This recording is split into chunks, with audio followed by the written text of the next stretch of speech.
आपण आता जगामधल्या वेगवेगळ्या ज्या संस्कृती आहेत, साधारणतः 3 सहस्त्र वर्षांपूर्वीच्या संस्कृती आहेत, त्यांचा अभ्यास या पाठामध्ये करणार आहे. सुरुवातीला हे सगळं एकदम मूलभूत असल्यामुळं आपण हळूहळू सरकणार आहे पुढे. तर सगळ्यात पहिल्यांदा आपण संस्कृती विचारात घेणार आहे ती म्हणजे नदीच्या खोऱ्यांमधली संस्कृती. आपण याच्या आधीच्या व्याख्यानांमध्ये पण बघितलं होतं की सुरुवातीच्या काळात तेव्हा माणूस भटका ह्या स्वरूपाचा होता आणि मग त्याला शेती करायची ज्ञान प्राप्त झालं. तो जसा शेती करायला लागला तशी नितांत आवश्यक गोष्ट होती ती म्हणजे पाणी. आणि पाण्याचा साठा हा एका ठिकाणी निवास करण्यासाठी खूप महत्त्वाचा होता. आणि मग अशा वेळेला प्रामुख्याने नद्यांच्या खोऱ्यांमध्ये ही संस्कृती उदयाला आलेली आहे. तर पहिल्यांदा आपण जाणार आहे ते म्हणजे जगातल्या सगळ्यात मोठ्या वाळवंटात. हे वाळवंट आहे आफ्रिका खंडात. याला सहारा वाळवंट म्हणतात. आपण याच्या आधीच्याही व्याख्यानांमध्ये बघितलेलं आहे की सहारा वाळवंट हे अटलांटिक महासागरापासून तांबड्या महासागरापर्यंत, तांबड्या समुद्रापर्यंत पसरले. पण त्याच्या पुढेही पूर्वेला येत अरब द्वीपकल्प, त्याच्यानंतर मेसोपोटेमियाचा जो भाग येतो म्हणजे तैग्रिस आणि युफ्राटिस नद्यांमधला परिसर, त्यानंतर पर्शिया म्हणजे इराण, आणि यानंतर बलुचिस्तान पार करून पूर्णपणे राजस्थानपर्यंत एक वाळवंटाचा विस्तार हा मोठा आहे. ह्या वाळवंटामध्ये इंटरप्शन म्हणजे मध्ये अडथळे असल्यासारख्या काही नद्या आहेत. जसं तैग्रिस, युफ्राटिस ह्या नद्यांच्या खोऱ्यामध्ये एक वेगळी संस्कृती उदयाला आली. तसंच इराणमध्ये ज्या पर्वतरांगा आहेत त्याच्यामधून ज्या नद्या वाहतात यांच्या खोऱ्यात आलेली संस्कृती, भारतामध्ये सिंधू नदीच्या खोऱ्यात आलेली संस्कृती, आणि मग सिंधू ओलांडल्यानंतर मग परत वाळवंटी भाग येतो आणि त्याच्यानंतर जर पूर्वेकडे आलो तर मात्र चांगला हिरवागार भाग हा विकसित झालेला दिसतो. तर सुरुवातीच्या कालखंडामध्ये ज्या नद्यांमधल्या संस्कृती उदयाला आल्या त्यातला आपण आता विचार करणार आहे ते म्हणजे जगातल्या सगळ्यात मोठ्या वाळवंटाचा, ते आहे सहारा वाळवंट. ह्याच्यातून जगातली सगळ्यात लांबीची नदी, सगळ्यात जास्त लांब नदी वाहते, तिचं नाव आहे नाईल. खूपदा मुलांमध्ये हे कन्फ्युजन असतं की सगळ्यात मोठी नदी नाईल का ॲमेझॉन. तर लक्षात घ्या, मोठी याचा अर्थ कसा घेतो आपण त्याच्यावर आहे.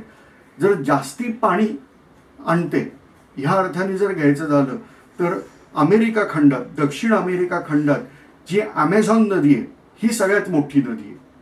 ॲमेझॉनचं पात्र हे विस्तृत पात्र आहे आणि त्याच्यातून प्रचंड पाणी हे अटलांटिक महासागरामध्ये ओतलं जातं. याला म्हणायचं पाण्याचा निचरा होण्याप्रमाणे तर ॲमेझॉन ही सगळ्यात मोठी नदी आहे. परंतु लांबीचा जर विचार केला तर नाईल नदी ही ॲमेझॉन नदीपेक्षा 20 किलोमीटर जास्ती लांब आहे. आणि त्यामुळे जगातली सगळ्यात मोठी नदी ही ॲमेझॉन, परंतु सगळ्यात जास्ती लांबीची नदी ही नाईल नदी आहे. नाईल नदी जे आपण बघितलं होतं त्याप्रमाणे ही विषुववृत्तीय प्रदेशामध्ये उगम पावते आफ्रिकेच्या. ह्याला 2 स्रोत आहेत. जसं एक आहे त्याला म्हणतो आपण ब्ल्यू नाईल, इंग्लिशमध्ये बोलतोय थोडंसं, आणि दुसऱ्याला म्हणतात व्हाईट नाईल. इंग्लिशमध्ये का बोलावं लागतं याचं कारण म्हणजे या नदीचं नाव आपण बघितलं त्याप्रमाणे नील नदी हे असं आपल्या भाषेत लिहिलेलं आहे. आता निळी नील नदी हे म्हणणं जरा चुकीचं वाटतं म्हणून मी इंग्लिशमध्ये बोललो की ब्ल्यू नाईल आणि व्हाईट नाईल असे 2 स्रोत आहेत. ह्या दोघांचा संगम झाला तिथून तिला पूर्णपणे नाईल नदी असं ओळखलं जातं. त्यानंतर ती विषुववृत्तीय प्रदेश म्हणजे अति पावसाचा जो प्रदेश आहे तो ओलांडते. यानंतर कमी पावसाच्या प्रदेशात म्हणजे सॅव्हाना डेझर्ट सॅव्हाना जो ग्रासलँड म्हणजे गवताची कुरणं येतात ह्या प्रदेशात येते. आणि ह्यानंतर ही नदी पुढं वाळवंटात येते, ते सहारा वाळवंटात, जगातल्या सगळ्यात मोठ्या वाळवंटात. आणि मग ह्या ठिकाणी जी संस्कृती उदयाला आलेली आहे ती आहे इजिप्शियन संस्कृती. ह्या नदीमुळं इजिप्त घडला. ही नदी भूमध्य समुद्राला जाऊन मिळते. ह्या ठिकाणी विस्तृत असा त्रिभुज प्रदेश ह्या नदीने निर्माण केलेला आहे. आणि ह्यामुळं इथं मोठ्या प्रमाणामध्ये शेती ही होत होती. आणि मग इथं जगातली अतिप्राचीन संस्कृतींपैकी एक अशी इजिप्शियन संस्कृती उदयाला आली. सुमारे 6 सहस्त्र वर्षांपूर्वी ही संस्कृती इथं उदयाला आली असावी. ह्या लोकांनी पिरामिड, स्फिंक्स अशी काही अद्भुत बांधकामं ही केलेली दिसतात. इथल्या राजाला फॅरो असं म्हणायचं. इथे विविध राजांच्या नोंदी आहेत किंवा फॅरोनच्या नोंदी आहेत. जसं आमेन होते, तुतान खामेन ही अशी काही नावं ही या राजांची आहेत, ही आपल्याला तशी अपरिचित वाटतात. परंतु आपल्या संस्कृतीशी जवळ जाणारं नाव पण इथंच सापडतं, ते म्हणजे रामसेस नावाचा राजा. आता हा रामसेस हा आपला राम आणि त्यांचा राम हा एकच आहे की काय आपल्याला माहीत नाही, पण राजाचं नाव रामसेस आहे. मी माझ्या मनातलं काय बोलत नाही, तुम्ही हवे तर काढून बघा. जे इजिप्तमधले प्रसिद्ध राजे आहेत त्यातला रामसेस हा तर साक्षात बायबलमध्ये ख्याती पावलेला राजा आहे. याचं कारणच आहे की बायबलचा जो पहिला भाग येतो त्याला म्हणतात जुना करार, ओल्ड टेस्टामेंट. हा खरं तर ज्यू लोकांचा धर्मग्रंथ आहे. त्याला तौरात असं त्यांच्या भाषेत नाव आहे. इंग्लिशमध्ये याला थोडा असं म्हणतात, पण मूलतः त्यांच्या भाषेमध्ये तौरात असं नाव आहे. इव्हन बायबल याला सुद्धा ओरिजिनल अरबी भाषेमधलं नाव येतं ते इंजिल असं नाव येतं. तर त्या बायबलच्या जुन्या करारात एक गोष्ट आहे, ते म्हणजे जे प्रेषित होतात, प्रेषित म्हणजे देवानी काही आज्ञा देऊन पाठवलेले लोक, तर अशापैकी जे प्रेषित आहेत ह्यापैकी मुसा किंवा मोझेस, बघा परत सांगतो की अरबी भाषेमध्ये ह्या प्रेषितांचं नाव मुसा आहे, पण इंग्लिशमध्ये त्याचं मोझेस होतं. कसं हे नंतर बघू. तर हा जो प्रेषित आहे मुसा किंवा मोझेस, हा ज्या राजाशी भांडला आणि इजिप्तमधून ज्यू लोकांना त्यांनी बाहेर काढलं, त्या राजाचं नाव आहे तर रामसेस राजा. आणि मग हे आपलंच नाव तिथं होतं का, किंवा नील नदी हे आपलंच नाव हे तिथं होतं का, विचार करा. यानंतर इजिप्तच्या राजांची वैशिष्ट्ये अशी आहेत की यांनी प्रदीर्घ काळ राज्य केलं. यांच्याकडे निश्चित अशा धर्मकल्पना होत्या. प्रामुख्याने मृत्यूनंतरच्या जीवनावरती त्यांचा भर हा खूप जास्ती होता. हे विविध विद्यांमध्ये पारंगत होते. जसं रसायनशास्त्र, इंग्लिशमध्ये याला केमिस्ट्री असं म्हणतात. तर हा जो रसायनशास्त्राचा विकास आहे हा ह्या इजिप्शियन लोकांच्या पूर्वजांनी केलेला आहे. ते काही अद्भुत गोष्टी करण्याच्या मागे लागले होते. त्यातली पहिली अद्भुत गोष्ट म्हणजे, त्याला अद्भुत म्हणायचं का काय माहीत नाही, पण त्यांना असा एक पदार्थ बनवायचा होता की जो लोखंडाचं रूपांतर सोन्यात करेल. आपण सामान्यतः ह्याला परीस म्हणतो. तर परीस हा त्यांना निर्माण करायचा होता. अर्थात तो चमत्कार करून न करता रसायनशास्त्राचा विकास करून करायचा होता. दुसरं म्हणजे सगळ्या रोगांवरचा अक्षर इलाज असं एकच औषध त्यांना निर्माण करायचं होतं. जीवनामृत असं म्हणता येईल त्याला. तर असं काहीतरी औषध त्यांना तयार करायचं होतं. आणि मग ह्यासाठी म्हणून त्यांनी प्रचंड प्रमाणामध्ये संशोधन केलं. ह्यानंतर असं मानतात की त्यांना हे सापडलं असावं, पण त्यांनी ती विद्या गुप्त ठेवली. आपल्याकडे अशा विविध चमत्कारिक कथा आहेत. उदाहरणार्थ नाथ संप्रदायांमध्ये अशीच एक कथा आपल्याला ऐकायला मिळते, ते म्हणजे परीस हा आपल्याकडे पण सापडला होता. परंतु ते जे कोणते नाथ होते तुम्हाला माहिती असेल तर कॉमेंट बॉक्समध्ये लिहा त्या नाथांचं नाव. नाशिक जिल्ह्यामध्ये कुठेतरी डोंगर होता, तिथं त्यांच्या हातून तो परीस ठेवला गेला आणि अख्खा डोंगर सोन्याचा झाला. आणि मग त्यांच्या शिष्यांनी त्यांना सांगितलं की असं हे करू नका, असं जर सगळं सोनं मिळायला लागलं तर अनर्थ माजेल पृथ्वीवर. आणि मग परत त्यांनी तो दगडमातीचा डोंगर केला. पण डोंगराचं नाव आजही कनकगिरी असंच काहीतरी आहे, किंवा कांचना मंचना खिंड म्हणतात. तर त्या ठिकाणी हा कांचनदुर्ग आहे. तर हा प्रकार जो आपल्याला बघायला मिळेल, तर अशा काही अद्भुत कथा आपल्या भारतामध्ये सुद्धा येतात. तर इजिप्शियन लोक मात्र या अद्भुत कथांच्या मागे लागले आणि त्यातून त्यांनी ही विद्या विकसित केली. अर्थात त्यांना हा परीस मिळाला का हे गूढ आहे. जीवनामृत मिळालं का हेही गूढ आहे. सांप्रत दृष्टीने ते मिळालेलं नाही, पण हे करताना त्यांच्या विद्यांचा विकास त्यांनी खूप मोठा केला. हे जे लोक होते सगळे जे मागे लागले होते ह्या सगळ्या गोष्टीसाठी, यांना किमयागार असं म्हणायचे. हा अरबी शब्द आहे किमयागार. किमया याचा अर्थ मिरॅकल, चमत्कार. तर चमत्कार करणारे म्हणजे थोडक्यात आपल्या भाषेत चमत्कारिक लोक म्हणायला हरकत नाही. तर हे जे किमयागार होते याला इंग्लिशमध्ये अल किमया असा शब्दप्रयोग दिला गेला. आणि मग हे अल्किमया करणारे ते अल्केमिस्ट म्हणून त्यांना इंग्लिशमध्ये अल्केमिस्ट म्हणतात. आणि मग यांनी जे काही केलं त्याला केमिस्ट्री हे असं नाव हे आलेलं आहे. आता इजिप्शियन लोकांनी हे काहीतरी शोधलं. इजिप्शियन लोकांनी लिपी शोधली. त्यांची जी काही आहे त्याला हायरोग्राफिक्स म्हणजे आपण त्याचं भाषांतर चित्रलिपी असं करू शकतो, अशी चित्रलिपी त्यांनी तयार केली. ही चित्रलिपी कशी वाचता येते आपण मागच्या व्याख्यानामध्ये बघितलं होतं. रोझेटा शिलालेखाप्रमाणे ही चित्रलिपी आपल्याला कळली. आणि मग अशा पद्धतीमध्ये इजिप्शियन संस्कृती ही सुंदरपैकी विकसित झालेली अशी एक संस्कृती होती. यांचं खगोलशास्त्रात ज्ञान उत्तम होतं, रसायनशास्त्रात उत्तम होतं. त्यांनी बांधलेले जर पिरामिड आपण असं मानलं की ते त्यांनीच बांधले, तर त्यांचं भूमितीचं ज्ञान, स्थापत्यशास्त्राचं ज्ञान हे अद्भुत होतं. कारण हे सगळं 6000 वर्षांपूर्वीपासून चालत आलेलं आहे. परंतु नंतरच्या कालखंडात त्यांच्यावर विविध परकीयांनी आक्रमण केली आणि ही संस्कृती लयाला गेली. अर्थात ही आक्रमणं ही 3000 वर्षांच्या नंतरच्या कालखंडात झालेली आहे. म्हणजे आजपासून 3000 वर्षांचा जो कालखंड आहे तिथपर्यंत इजिप्त हा इजिप्तच आहे. त्याच्यानंतर मग हळूहळू परकीयांची आक्रमण त्यांच्या देशावर चालू झाली आणि मग आज फक्त तो देश त्या नावाने ओळखला जातो. परंतु आज तिथली जी संस्कृती आहे, जी पूर्वजांची 3000 वर्षांपूर्वीची, ती मात्र आज तिथं नाही. ह्यानंतर आपण इजिप्तच्या पूर्व दिशेला थोडे सरकणार आहोत आणि आपण बघितल्याप्रमाणे नकाशात हा मेसोपोटेमियाचा प्रदेश येतो. इथं सुमेरियन संस्कृती, अक्कडियन संस्कृती, असुर संस्कृती, बॅबिलॉनियन संस्कृती, अशा विविध संस्कृती ह्या ठिकाणी उदयाला आलेल्या आहेत, वेगवेगळ्या काळामध्ये आलेल्या आहेत. सगळ्यात पहिली जी प्राचीन संस्कृती इथली मिळते ते म्हणजे अक्कडियन लोक.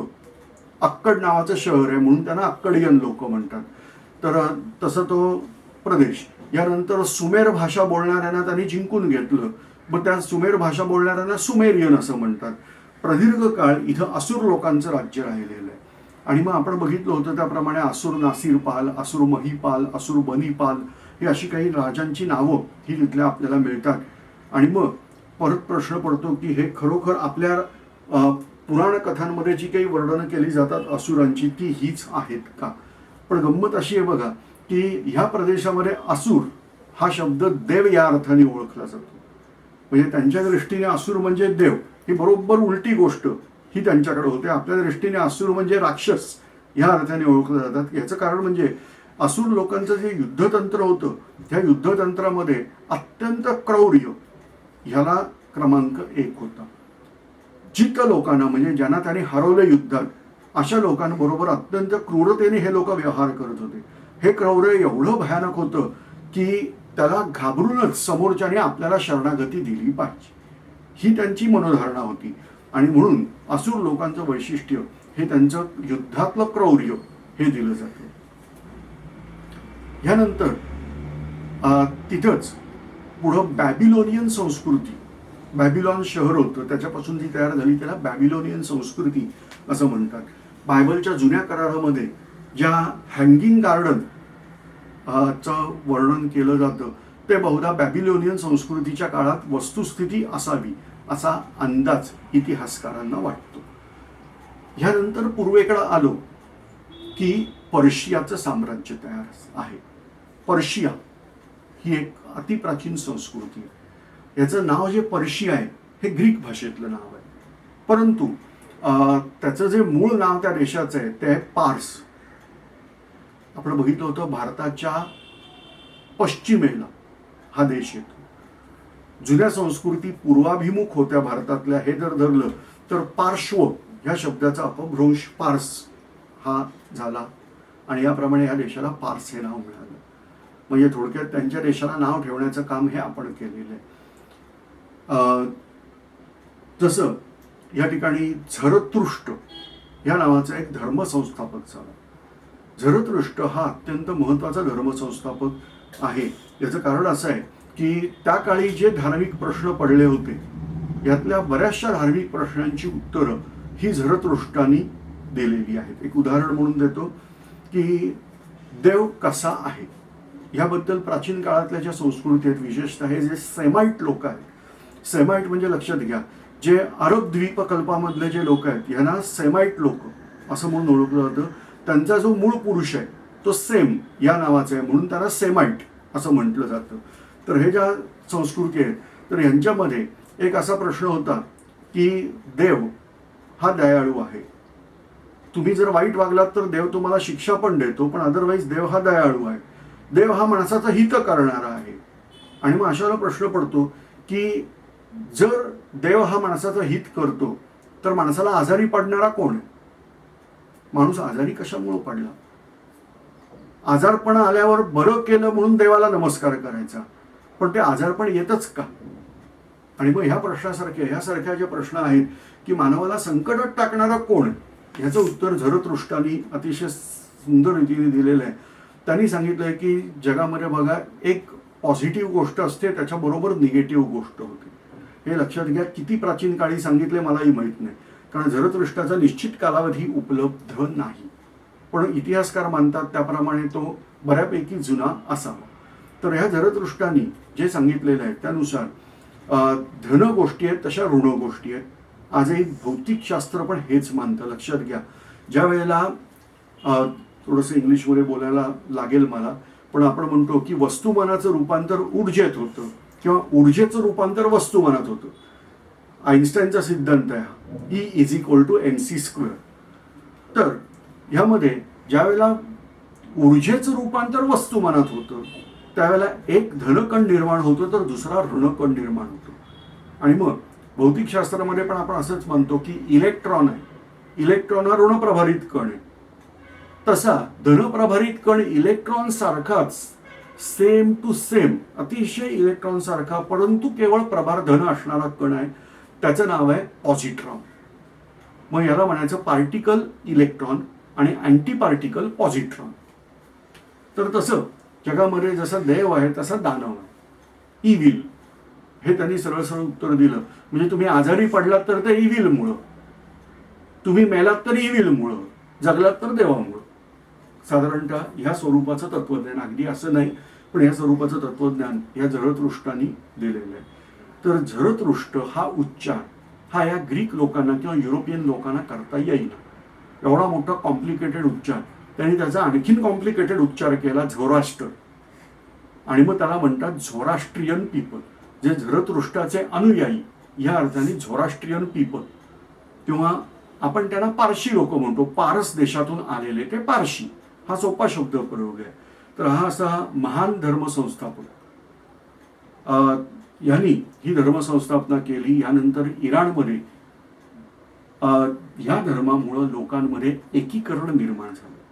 आणि यानंतरचा इतिहास अर्थातच हा 3000 वर्षांपूर्वीचा नसल्यामुळे मी आत्ता घेणार नाहीये, नंतर आपण सविस्तर हा भाग घेणार आहोत.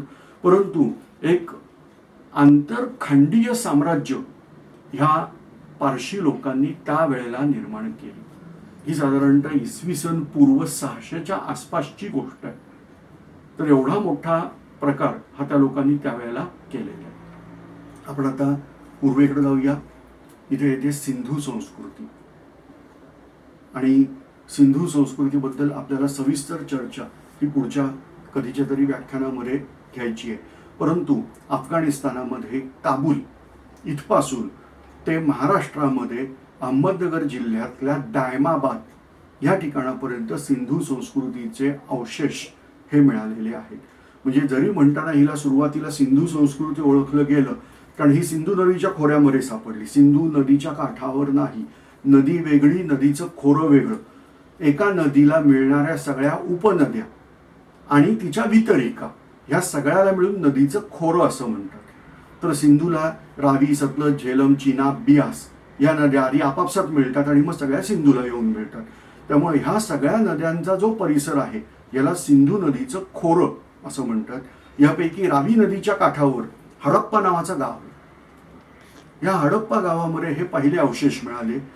हे पाकिस्तानातल्या पंजाबात येतात आणि नंतर पाकिस्तानामध्ये सिंध प्रांत म्हणून जो आहे त्या सिंध प्रांतामध्ये मोहेंजोदाडो हे ठिकाण मिळालं. आणि मग हळूहळू करत उत्खनन झाल्यानंतर ही अशी असंख्य ठिकाणं सापडलेली आहेत. तर त्यापैकी एक गाव महाराष्ट्रामध्ये दायमाबाद ह्या ठिकाणापर्यंत सापडतं. तर ह्या सगळ्याला सिंधू संस्कृतीचे देश असं म्हणतात. तर हे सुमारे 5 सहस्त्र वर्षांपूर्वी नष्ट झाले. त्याच्या आधी ते अस्तित्वात होतं.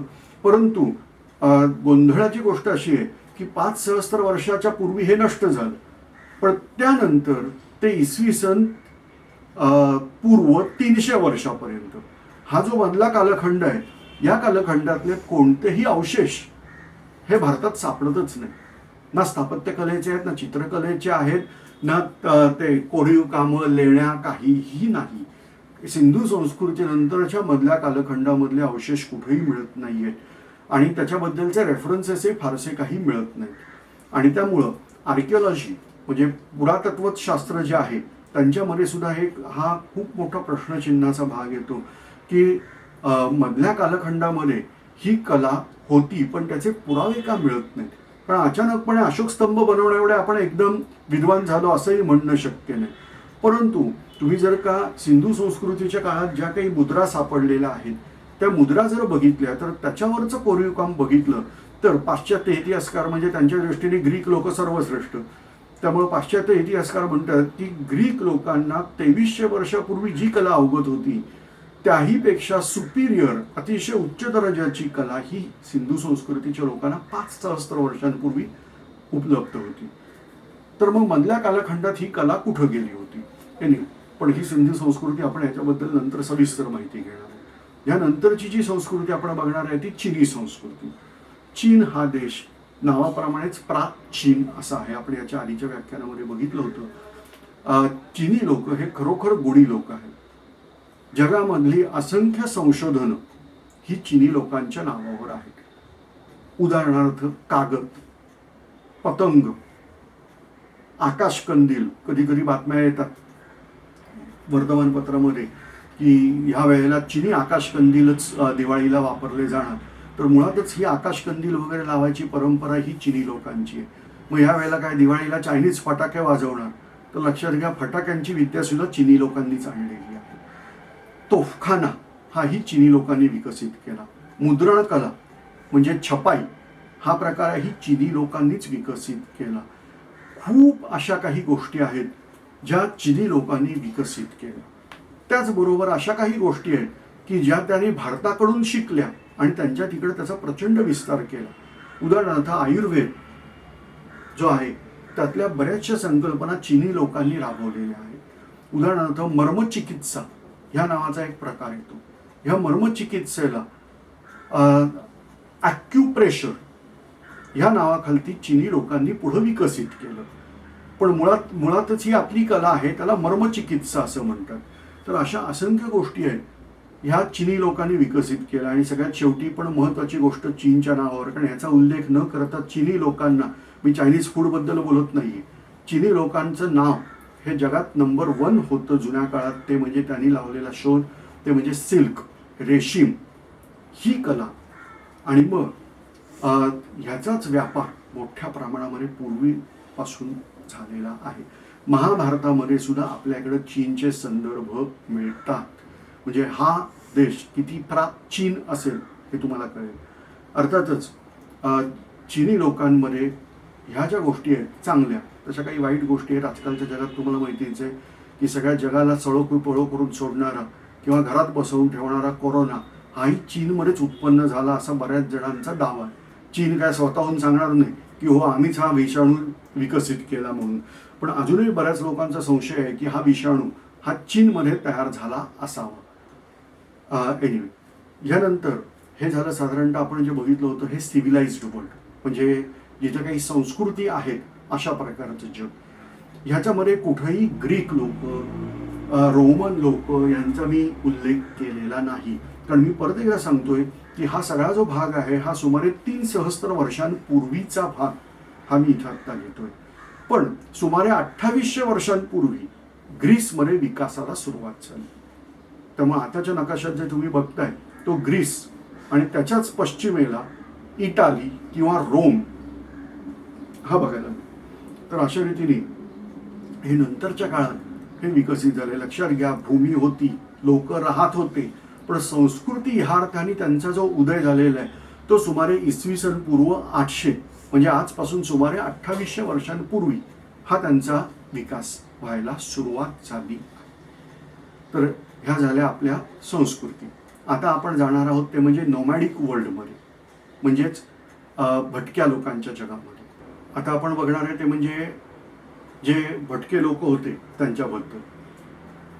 त्यांचं निश्चित असं क्षेत्र असायचं, परंतु घरं बांधून ते राहिलेले नाही आहेत, पक्की घरं किंवा नगरं ग्राम ह्या स्वरूपाची त्यांची विभागणी नाही.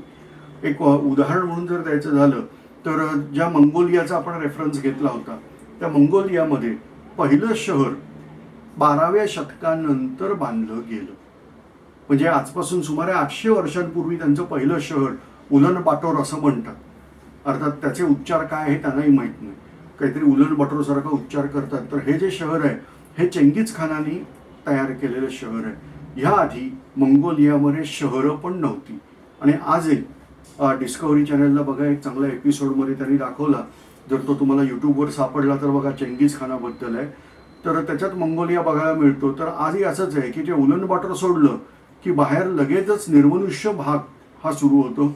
डांबरी रस्ते वगैरे असं काही नाही आहे. याचं कारण काय, तर हा जो सगळा परिसर आहे तो आपण बघितलं होतं त्याच्याप्रमाणे काळ्या समुद्राच्या उत्तरेपासून म्हणजे युक्रेन देशापासून ते मंगोलियापर्यंत हा सगळा स्टेप्स म्हणजे गवताळ प्रदेश आहे. इथे मंगोलियामध्ये तर पावसाचं दुर्भिक्ष आहे आणि त्यामुळं इथं गवताळ माळरानं आहेत, पण काही ठिकाणी गवत एवढं खुरटलेलं आहे की हे वाळवंटातच रूपांतरित झालेलं आहे. त्याला कोल्ड डेझर्ट म्हणजे शीत वाळवंट असं म्हणतात. मंगोलियाच्या उत्तरेला पर्वतरांगा येतात, तिथं वर रशिया USSR नावाचा देश पूर्वीचा आता रशिया म्हणतात तो आहे. आणि त्यामुळे तिकडच्या बाजूला पर्वतरांग आहे. आणि त्यामुळे होतं काय की आर्टिक समुद्राकडून येणारे जे वारे आहेत ते त्या पर्वतरांगामध्ये अडतात. तिथं पाऊस बिऊस मुबलक आहे. परंतु परत जो मंगोलिया आहे तो खालचा हा मात्र वैराण वाळवंट आहे. आणि मग अशा ठिकाणी हे टोळीवाले राहत होते. त्यांचं नाव आहे हुन लोक, ह्युंग नू असं त्यांच्या टोळीचं चिनी भाषेतलं नाव आहे, HUNG-NU. हे ह्युंग नू किंवा हुन लोक हे धनुर्विद्येतले अत्यंत तरबेज लोक. हे घोडेस्वारीमध्ये पण अत्यंत तरबेज. हा सगळा गवताळ प्रदेश आहे, घोड्यांना खायला मुबलक, त्यामुळे इथं माणसंही मुबलक आणि घोडेही मुबलक. असं म्हणतात की त्यावेळेचे जे हुन लोक होते त्यांच्यामध्ये छोट्या मुलाला सुद्धा घोड्यावर बसायला आलं पाहिजे. छोट्या हुणाचा छोटा घोडा, मोठ्या हुणाचा मोठा घोडा, इंग्लिशमध्ये छोट्या घोड्याला पोनी म्हणतात. तर तो पोनी म्हणजे छोटा घोडा. ते चुकीने आपल्याकडं मुली ज्या केसाची बांधतात वेणीसारखा प्रकार, त्याला पोनी म्हणायची पद्धत आहे. तर ॲक्च्युली तो शब्दप्रयोग आहे पोनी टेल, म्हणजे छोट्या घोड्याच्या शेपटीप्रमाणे केस बांधणं. पण आपण हळूहळू करत पोनी बांधणं असाच शब्दप्रयोग केला. तर ते पोनी म्हणजे छोटा घोडा. तर छोट्या होण्यासाठी छोटा घोडा, मोठ्या होण्यासाठी मोठा घोडा. हे लोक घोड्यावरून फिरायचे. यांचं साधारणतः पॉप्युलेशन जे आहे हे अंदाजे 9 लाखाच्या आसपास हे यांचं एकूण लोकसंख्या होती. वैराण वाळवंटी प्रदेश, गुरं चराई करून त्या गुरांना आपण खाऊन हे लोकांचा निर्वाह व्हायचा, म्हणजे उदरनिर्वाह व्हायचा. पण बाकी गोष्टींसाठी चीन होताच. आणि त्यामुळं कायमस्वरूपी हे लोक चीनवरती आक्रमणं करायची आणि चीन्यांना लुटायचे. बरं, हुन लोकांची वर्णनं आपण ऐकलेली आहेत की हे लोक मांसाहारी तर होतेच होते, अर्धकच्चं मांस खायचे.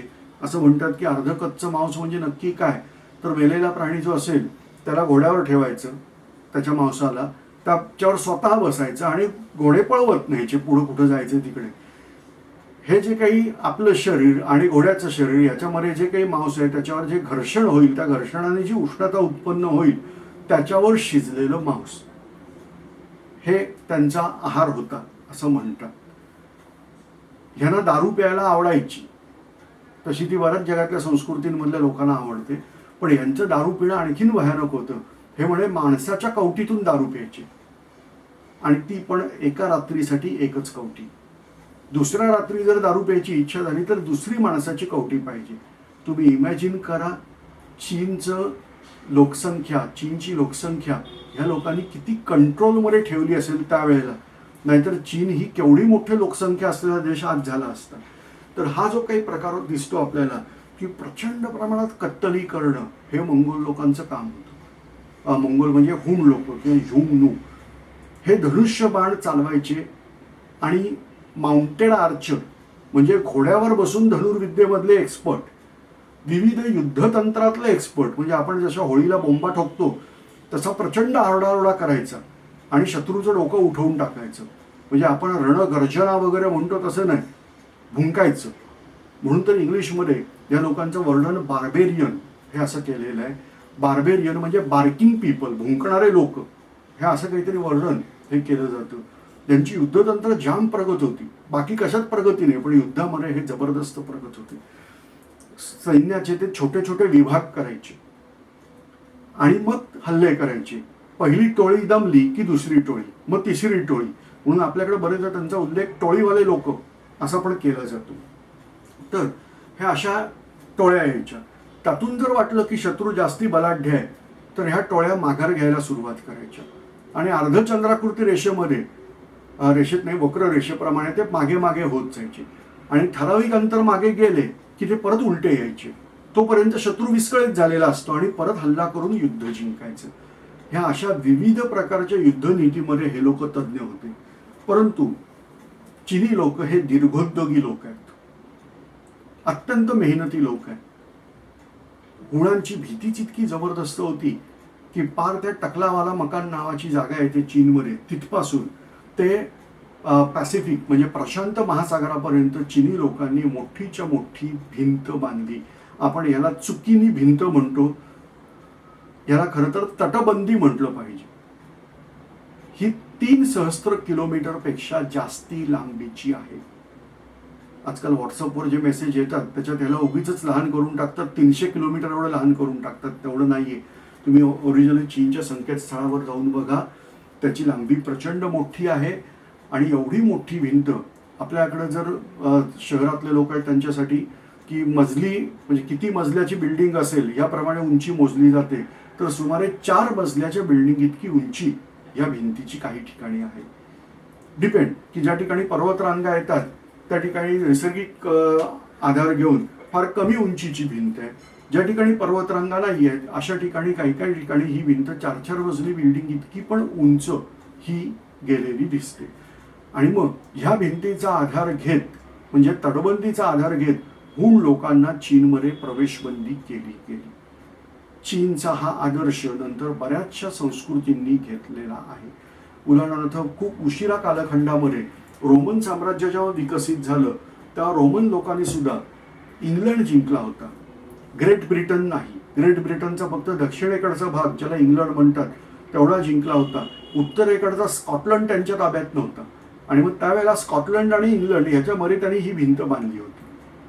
आणि आजही तुम्हाला माहिती आहे की अमेरिकेचे राष्ट्राध्यक्ष सध्याचे म्हणजे मी रेकॉर्डिंग करतो तेव्हाचे डोनाल्ड ट्रम्प यांची इच्छा आहे की मेक्सिको आणि USA ह्याच्यामध्ये अशी भिंत बांधली पाहिजे.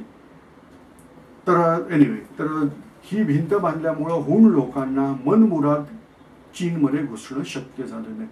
परंतु ही एक मोठी संस्कृती किंवा टोळीवाल्यांची संस्कृती म्हणावं तर अशी मंगोलियामध्ये होती. मंगोलियाच्याच पूर्वेला आल्यानंतर कुशाण लोक, त्यांना तुरुष्क, शक लोक, टोचारियन अशा विविध नावांनी ओळखलं जातं.